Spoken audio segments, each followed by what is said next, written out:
current estimates are that Massamoka's operations alone are bringing about $20 million a year to the Northern Berkshire economy. And that's, with an operating budget of approximately $7 million a year. So they're really helping to boost and stimulate the local economy. They're generating about 225 jobs. Now that's small relative to the losses that were sustained in the 80s that Dan mentioned and that many of you in the room experienced. But it's a start, and it is in part a comeback. I do think that we need to build on that and need to stay focused. I really love the Partnership for North Adams and the points that Dan was just making, because I was thinking before coming over this afternoon, what are the keys to economic development that I've seen work in other communities that I've studied and that we're looking at? And to try to make it memorable, I try to think of it as 3 shuns that are essential to economic development for small to medium-sized cities: education, incubation, and collaboration. So we've got education is absolutely central to building and rebuilding a community, supporting economic vitality. North Adams is an important producer of education, both in primary and secondary education, with Drury and McCann, and with MCLA. If you look at the employment numbers, it's roughly a third of the North Adams labor force is employed in the education, broadly conceived, education and educational services sector.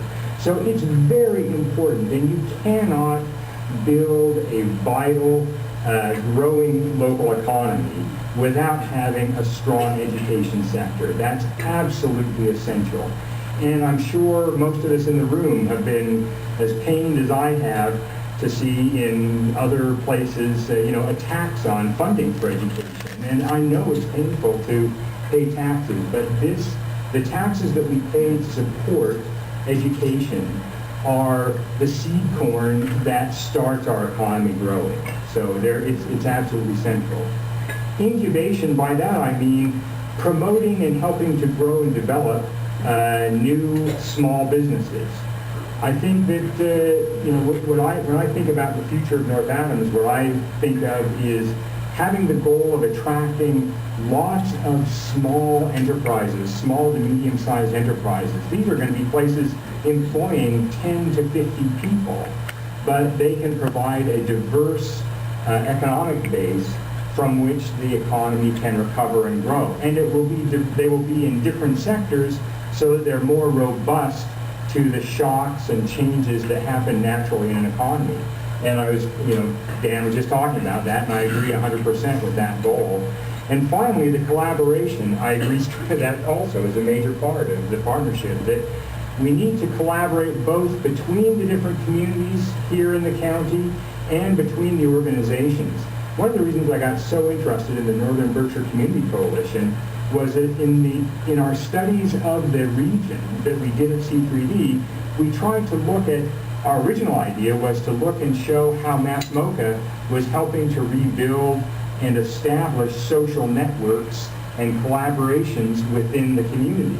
And we did see that, but we saw another very major source of these collaborations was the Northern Berkshire Community Coalition.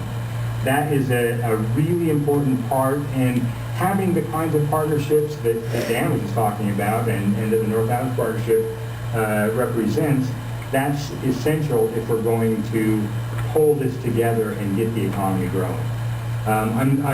I'm sorry, Mr. Mayor, I'm not sure I can guarantee that the economy is going to recover and boom. It is recovering anemically. What we're looking for is stronger support. I'm not sure we can count on that from Washington, but we can get a lot of that support here amongst ourselves. We can support and incubate local businesses. We can support our schools, and we can do a lot of that work right here with our own hands.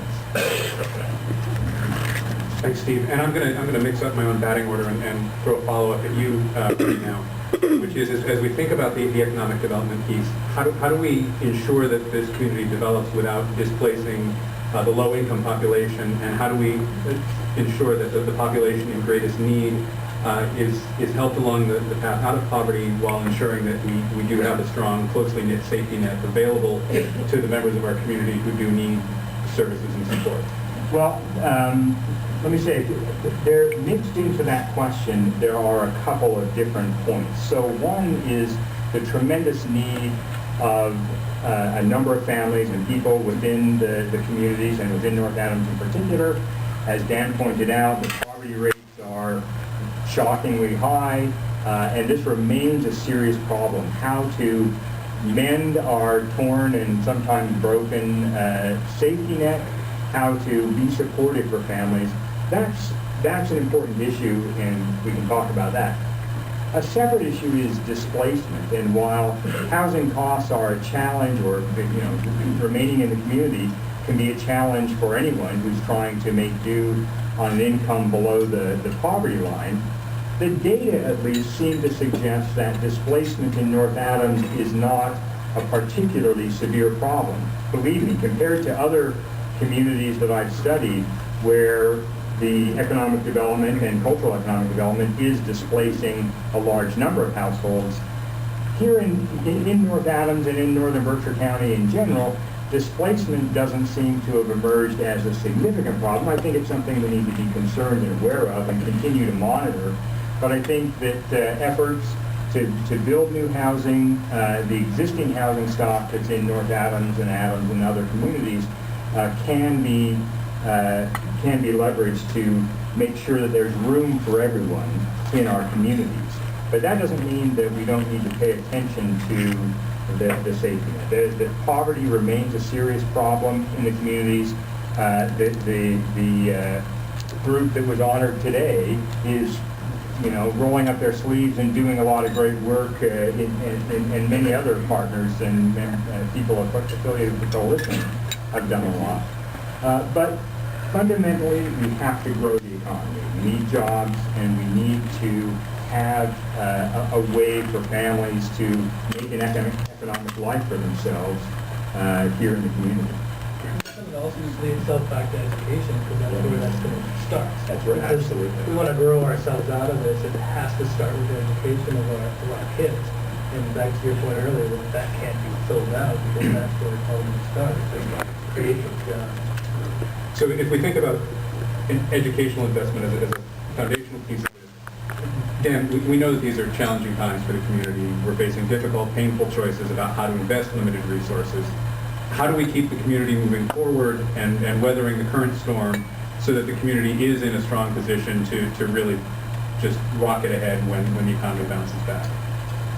Well, part of that is just by collaboration. There's strength in numbers in this.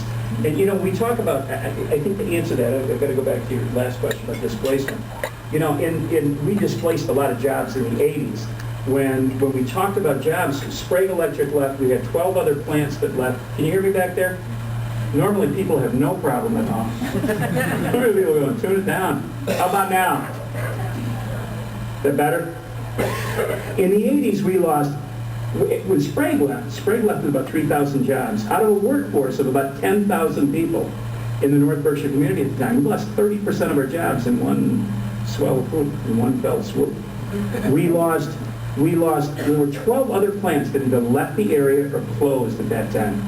And that was it in the 80s. And in the 90s, when we broke ground, the senator at the time, Jane Swift, and I broke ground at Pfizer's when it became Specialty Minerals, and they put a new lab in, and we said, well, the 80s we closed things down, in the 90s we're going to open things up. And we didn't, because a lot of the support industry left. And now, if you look at the expendable income that we have in the community, with the amount of poverty that we have and the amount of jobless rate, which is embedded now in our society out here, you find that we don't have the expendable income to have a thriving retail sector, or at least not as thriving as it should be. So we need to rebuild that economy. I'm not worried about displacement as much as I am about building the economy back up, because if you can build it back up by creating jobs, you're going to create more retail, you're going to create more jobs in support industries, and as you do that, they will need workers, and we'll train people to do that. I don't want to displace people. I want them to become more productive, and they want to become more productive. But there aren't the jobs around here. I was talking to a person the other day that was looking at this very upset because he'd lost his minimum wage job. And I said, oh my God, why is he working a minimum wage job? He's got a college degree. It's because he wants to stay in this area and he lost his job and he got something else. So we need to take people and we need to kind of bring them all up the economic chain so that everybody's not displaced. And one of the keys is education, not just K through 12 or K through 16, but it's also colleges, it's also graduate programs, it's job programs. I talked to Berkshire recently about trying to integrate their job programs with incubation, with using one of the mills around here as an incubator. Let's go back to what we did 30 years ago with incubators to grow ideas. And there's a lot of people around here with ideas. We should be using that. And that's how you create the economy, and that's how you use education to do that. So Brian, jobs are part of it, and Dan talked about retail a little bit. But from your perspective, how do we keep college graduates and other young people in the region? I mean, the answer is the same as we were saying. Jobs, you gotta have a job. And that's why I agree so wholeheartedly with the incubation side of it. I think, at least on the very short term, we're looking at homegrown businesses. I think that's where we're going to start. We're going to have, instead of looking for businesses to move here, companies that can move here and set up shop. We need to find those people who live here and want to live here to create those businesses. I think that's the only way that it's going to happen. And that's why a business incubation facility would be great, to be able to bring those initial costs down to allow that to happen. And that's where also we partner with these secondary education facilities to keep those people right here. If we can keep the Williams grads and MCLA grads right here, I think we're going to benefit in the long term on that. And to do that, you need to have those resources for them to come right in and set up shop. I don't think we're missing ideas. I think we have a lot of ideas.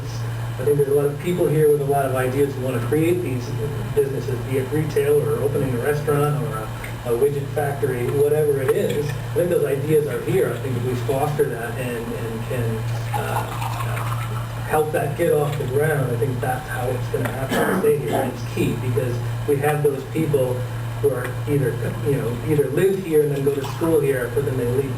And we need to keep them here to foster that economy.